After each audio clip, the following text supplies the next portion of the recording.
On the far edge of the Cronish cluster, where stars burned in shades of green and blue, a small planet named Viralia spun quietly. Its forests were vast, its oceans glittered with purple light, and its creatures were strange, even by alien standards. But the most curious beings of all were the Cronish cubs, small furry creatures with eyes like liquid amber and paws tipped with soft, retractable claws. Today, the cubs were restless. Lyco, the smallest of them, tumbled through the thick violet grass, chasing a glowing butterfly. Mira, her sister, balanced carefully on a twisted root, trying to jump onto a floating log that bobbed in the river. The two were full of energy, playful and brave, but also untested in the ways of the world. "You have to be careful, Lyco," Mira called. "The river is faster today, and that butterfly might lead you into the thorns." Lyco stopped and tilted her head. "I'm careful," she protested. But curiosity pushed her forward. She leapt after the glowing insect, paws barely touching the grass, heart pounding with excitement. Suddenly, the ground shook. A loud crack echoed through the trees. Lyco skidded to a halt. From behind a cluster of sparkling ferns emerged a predator. A massive Cronish predator with scales darker than night and teeth like crystal shards. Mira gasped and froze. "Run!" she shouted. But Lyco was frozen, mesmerized by the predator's glowing eyes. The predator moved closer, sniffing the air, and the cubs could see its hunger clearly. Lyco's ears twitched, and she knew running blindly might get them both hurt. But then she remembered the lessons of their elders. Brains first, strength second. Fear teaches, but cleverness saves. Lyco whispered to Mira, "Follow me carefully." She led her sister toward the river, but not toward the floating log. Instead, she leapt onto a tree root that arched over the water, and carefully, with claws gripping tightly, she guided Mira across. The predator roared, frustrated, and snapped at the air, but the cubs were already halfway to safety. By the time they reached the other side, both were panting, fur damp, hearts racing. Mira looked at Lyco with awe. "How did you know?" she asked. Lyco shrugged, though her tail flicked nervously. "I just remembered what the elders taught us. Humans, when we watched them long ago, they were clever, even when small. They used their heads, not just claws. I think we can learn from them too." Mira nodded slowly, understanding.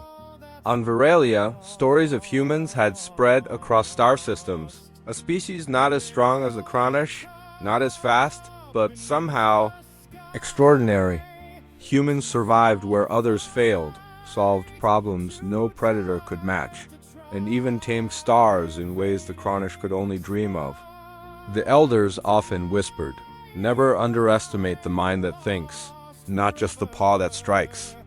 That night, under Viralia's twin moons, the cubs returned to their den, exhausted but proud.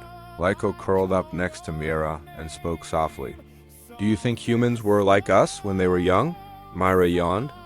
"Maybe, but I think we can be like them too, if we try." The days passed and the cubs trained themselves. They practiced climbing faster, hiding in shadows, and solving small puzzles left by the elders. Lyco's favorite was a set of glowing stones that had to be arranged in a pattern to open a secret tunnel. Sometimes she failed, sometimes she succeeded, but each time she learned. One afternoon, the cubs found themselves near the Crimson Gorge, a dangerous canyon with winds that could lift a Cronish off its paws. Mira shivered at the edge, but Lyco grinned. "Let's see if we can cross it safely." Like the humans would, careful and clever, they tested the gusts, timing each jump. Lyco measured the distance with her eyes and calculated the path. Mira followed her lead, trusting her sister's judgment. Halfway across, a sudden wind knocked Lyco off balance. But instead of panicking, she grabbed a vine dangling from a rock and swung to safety. Mira followed, and for the first time, both cubs felt the thrill of victory, not from speed, but from thinking, planning, and trusting each other. That night, the cubs were celebrated by their elders. "You have learned the human way," one elder said, his voice deep and warm. "Brains with bravery, cleverness with courage. This is how the smallest can triumph over the strongest. This is how our future grows." Lyco's heart swelled with pride. She realized that being small didn't mean being weak. The humans had shown the way, but it was their own effort that made the lesson real. Years passed. The cubs grew into capable young Cronish, explorers and thinkers. They traveled far across Veralia, discovering secrets of the forests and rivers, learning the language of birds that glowed in the dark, and understanding the currents of the starry skies. And whenever danger appeared, they faced it not with panic, but with a plan. One day, on a distant hill under the purple sun, Lyko looked at Mira and said, "Do you remember the first predator we faced?" Myra smiled, tail flicking. "I remember. We were scared. But we survived, because we thought. Because we were like humans." Lyko nodded. "Yes, humans taught us one thing. Even the smallest, cleverest creature can change the world if it dares to try." And on Veralia, under the shimmering starlight of the Cronish cluster, the little cubs, now wise beyond their years, looked to the sky and wondered what other lessons awaited them among the stars. The twin moons of Veralia hung low in the sky, casting silver reflections on the violet rivers. Lyko and Mira had grown a little taller, their fur softer but thicker, and their eyes sharper, always scanning for new wonders. Word had spread among the young cubs. The elder Cronish spoke often of the humans' tiny creatures who survived storms, tamed wild beasts, and even flew across the sky in metal birds. The cubs were fascinated. One morning, Lyko woke to a strange humming in the air. She leapt out of the den and found Myra already perched on a hill, watching the horizon. "Do you hear it?" Lyko asked. "Yes," Myra said, ears twitching. "It's coming from the crystal forest." The crystal forest was no ordinary forest. Its trees were tall and translucent, shining like glass, and every leaf vibrated with strange energy. The elders often warned, "The forest can test your courage. Not all who enter return the same." Lyko's tail twitched with excitement. "Let's go!" "Maybe it's a human lesson waiting for us." Myra hesitated. "Or maybe it's trouble." But curiosity always won over caution. Together, the cubs ran toward the humming, their paws barely making a sound on the glassy grass. As they entered the forest, the humming grew louder. Lyko stopped in surprise. In a small clearing, a glowing orb hovered above the ground. It pulsed gently like a heartbeat. Around it, strange symbols floated in the air shapes that made no sense to Cronish eyes. "What is it?" Myra whispered. "I don't know," Lyko said, "but humans would try to understand." "Let's try." The cubs circled the orb, paws tapping carefully.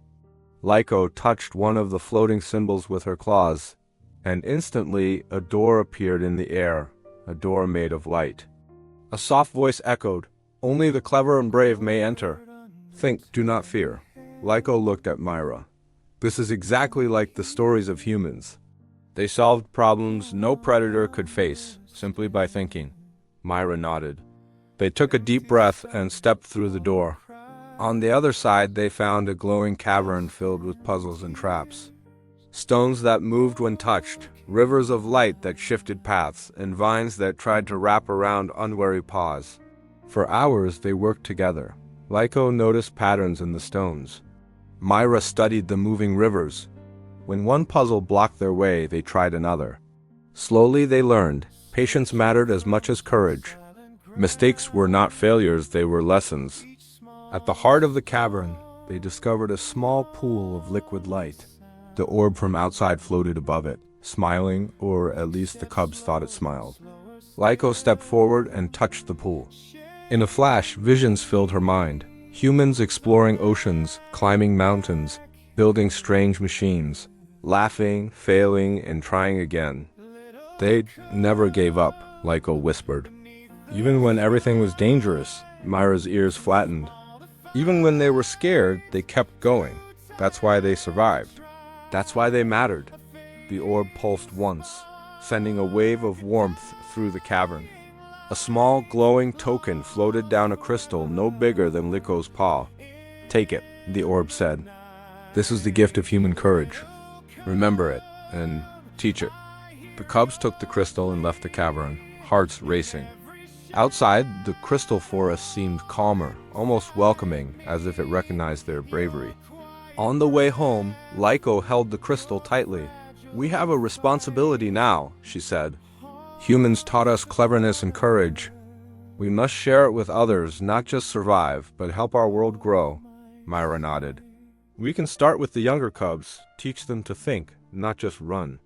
Show them that brains are just as important as claws." When they returned to the den, the elders waited. Their eyes glimmered as they saw the crystal. "You have done well," one elder said.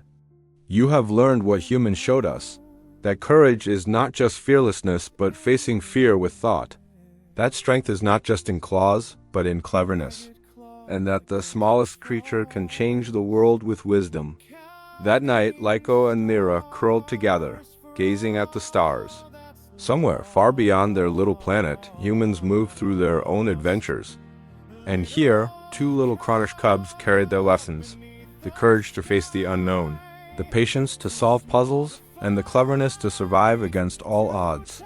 And the cubs knew deep in their hearts that the universe was full of challenges, but also full of lessons. And one day, perhaps they would not only learn, but inspire others too. Years had passed, and Lyko and Myra were no longer small cubs.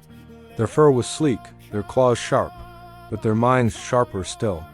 The crystal from the crystal forest hung around Lyko's neck, glowing softly, a reminder of the lesson humans had taught them: courage, cleverness, and patience could overcome even the impossible. One quiet night, under Virelia's twin moons, the cubs noticed a strange light in the sky. A ship, not a natural thing, but a small metallic craft, hovered silently above the forest. Its surface shimmered like liquid silver, and symbols flashed along its side. "Humans?" Myra whispered, eyes wide. "I don't know," Lyko said, tail flicking. "But we're about to find out." The ship descended gently, landing in a clearing near the river. A door opened with a soft hiss, and a voice spoke. "Greetings, young Cronish. I am an explorer. I seek curious minds willing to learn beyond their world." Lyko and Mira exchanged glances. This was exactly the kind of challenge humans loved: unfamiliar, dangerous, and full of mystery. They stepped aboard, and the ship's interior shimmered with light and movement.